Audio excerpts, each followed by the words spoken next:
Everybody, thank you for joining us at this artist talk. I'm here today with Fernando Andrade, originally from Acuña, Mexico. He now lives in San Antonio, but he's been to Rockport many times teaching classes and just hanging out. So he's sort of already part of our community, but we're excited to have his show Confluence, which is kind of the meeting of two of his bodies of works, the Espacios and Suspended Thoughts. So we're going to talk to him about his work and learn a little bit. Thank you for coming. Yeah, well, thank you for having me here. Yes. And such a beautiful space, and happy to have my work. Cool. So I'm going to start asking a few questions, and then we're going to open it up to everybody else to ask a few questions. The first question I have for you is, can you talk a little bit about your color palette? How you come up with these colors, and how you decide what belongs with what? Mm-hmm. So I think it was in 2005, I took a color theory class in college. It was part of the graphic design program that I was in, and we're at San Antonio College. And prior to that, I was doing a lot of just graphite on paper, so just black and white, traditional medium. But when I took the class, one of the major thing that I got from it was not to be afraid of using color. But I did learn a lot of some techniques to how to bridge colors between each other. So I think I was painting around a couple of years, and then I kind of stopped for a while until 2020.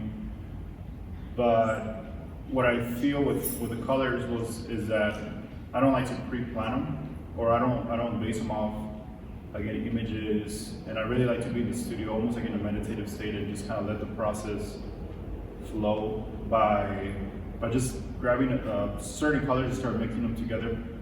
So they're all custom colors.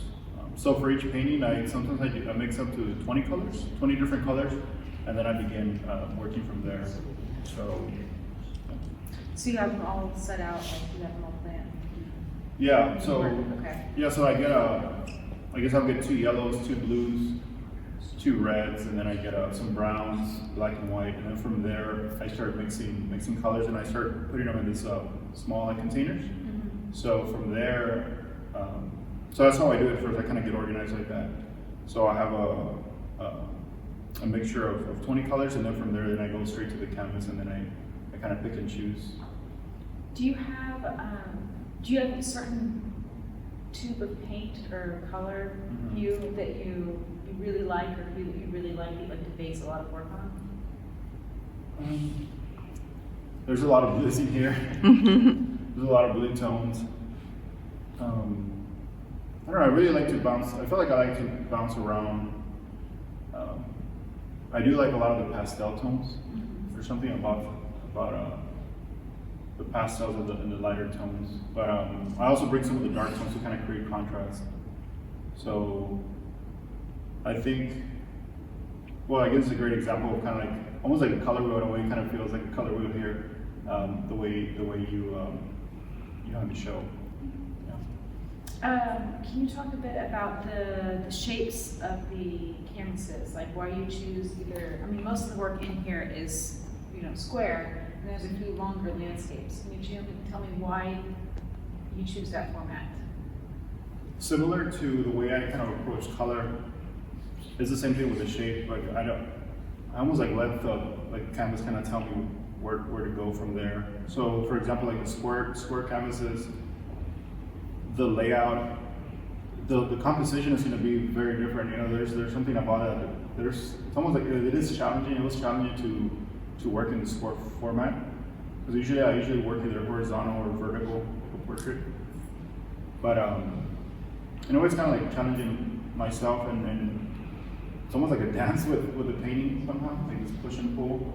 And I think for example, later on I started doing some of these more abstract paintings, and I kind of remember being here in what's it called?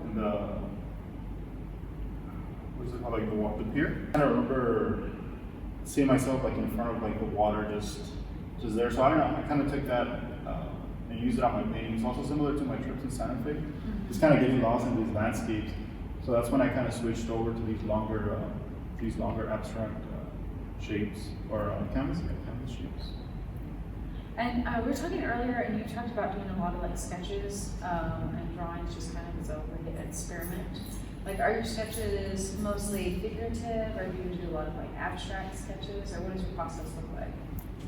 Yeah, most of my drawings, or most of my graphite work is figurative. I think I rarely do like landscapes. So it's more like, yeah, more figurative. So that's like, for example, like this body of work, the suspended thoughts, that was kind of like my way of how do I bring the color, like the abstract and the color work with the representation of figurative. So this is kind of like my way of kind of bringing both of them together. A lot of people, when I talk to them about the work, they see a lot of figures or like creatures in the work. Do you see that yourself, or do you see them as pure abstract? And how do you feel about people seeing them? I see them as pure abstract, and what I see is more like space. I think also espacios. I try to create this like abstract space, and through the use of flat color, I want to create depth in the piece and also movement. So I've heard people, yeah, some people say, a lot of them they see like animals, but I think it's more of it is organic shapes. And yeah. Talk about, I'm very interested in the graphite pieces and how you collage them on. Can you talk a bit about that process? Like for some of the bigger pieces, you know, you have hands and feet, like do you draw it out first, or, you know, how do you work with the paint and the graphite pencil? You want to talk about like, so the ones, so these are on paper, for example, these are acrylic and graphite on paper, and the larger ones are acrylic and oil pencil on canvas. So it's a different process to get the drawing. For example, with the graphite, I can come back with an eraser on the drawing part and bring the highlights. In contrast to the figurative works on the canvas, like I cannot erase anymore, or I cannot cover the oil pencil, I cannot cover it with acrylic anymore. So I have to, it's like a very slow process, like I cannot bring highlights out anymore. So if I want something light, I just make sure not to touch it while I'm drawing. So how I start off with the figures first, I usually ask like friends or family if they want to help me as reference, to use as reference for the work. And I start recording. So I use a 60 frames per second camera, or a setting. So I'm like recording in slow motion, and while I'm talking to them, I ask them to imagine like they're like floating or falling. So they start making movements, and sometimes it's on a chair, or sometimes they're like sitting down. So they could be sitting down or like laying down like on a bench, and then they just kind of start hanging off the bench and start moving. So after that, I go back to my computer, and then I kind of take stills. I kind of go through the whole video. And so there's 60 frames per second. It's really easy to kind of capture a certain frame. And then I take it to Photoshop and edit from there. And then I also rotate the figures. So I cut out the background, then I rotate the figures to kind of create a more dramatic pose. And then from there, I do the drawing, and then I just kind of start, just let the abstract thing kind of start flowing around the piece. So yeah, that's kind of more or less how it works. And for these, I mean, I think you do the paint first and then draw on top as well, or? So this one was a lot of like, it was the painting and then jump into the drawing and then painting and then drawing again. Just because, like I mentioned before, since I'm not able to paint over the drawing part anymore because it's oil and acrylic, the acrylic will like kind of fall off. So yeah, it was just like a slower process. As opposed to this, like it's really easy to say if I wanted to come and paint over parts of the figure, I could just do it after I finish the drawing. So, but I wouldn't be able to do that on these pieces. Of the work in here, which is the earliest made work and which is the latest made work, and in what direction do you think you're heading into with your practice? I think the older work it's probably maybe the first one.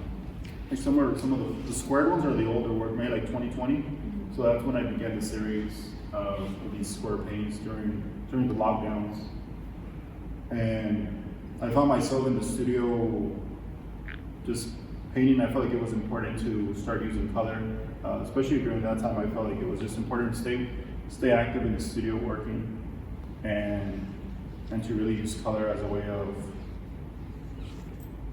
I felt like I needed that, like a positive energy and eventually kind of evolved into adding the figures. So some of the laters, the newest pieces are just these two large ones that kind of incorporate this like tightly rendered, but then there's also some areas that are almost like transparent.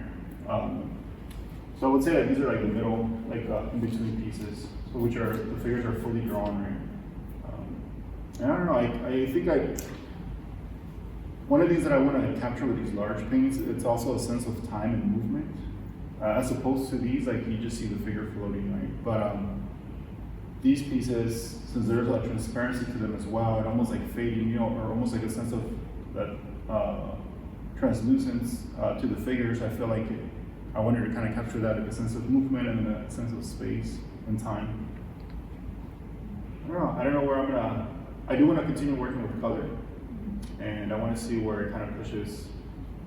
I want to keep pushing that in color, and I don't know, I guess we'll see.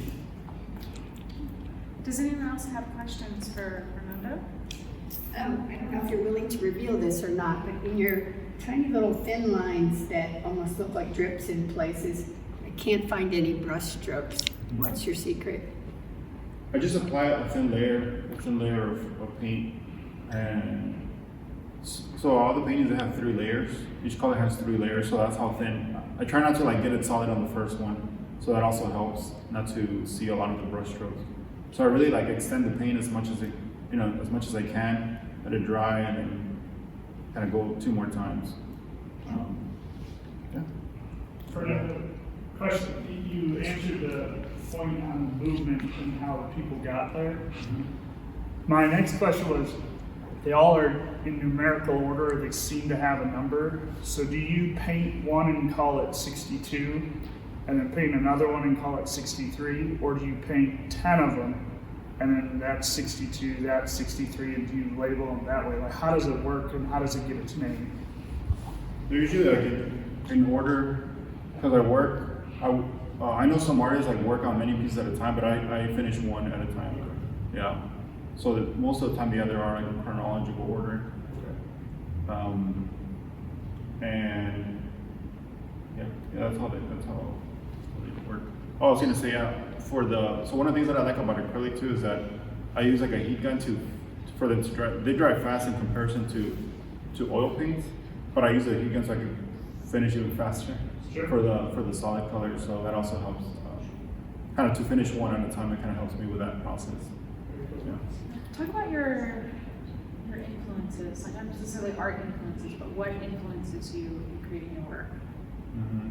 Well, for sure, though, once I started incorporating the figurative with the abstract, that was what kind of to them was what was happening around the world in 2020 with the lockdowns, and I remember I was doing these abstract paintings, and I remember like mid 2020, I just kind of got a vision of a figure like suspended in this abstract painting. I was working on the square pieces, and I remember seeing just a figure floating, and I was like, that's how I'm feeling. I feel like that's how we're all feeling, kind of like what's happening, what's going on around us, where we, what's gonna happen in the future. And then I started thinking about my family in Mexico, started thinking about my parents, and all that like mix of emotions compared to, and then also just watching the news, constantly watching the news. I kind of had to get away from that too. So all of that kind of that made a huge impact in making me create these pieces with the figurative and the abstract. But again, I also didn't want her to kind of stick to like this graphite, like black and white concept. And again, I think it's important to bring color to the figures, and that was, for this body of work, that was a big influence. For now, like how you were mentioning, like what's kind of like the next, I do find myself going back to my hometown and just kind of walking the neighborhoods. I want to start taking photographs, and I feel like the need to do that, and I think that will kind of lead to the next body of work.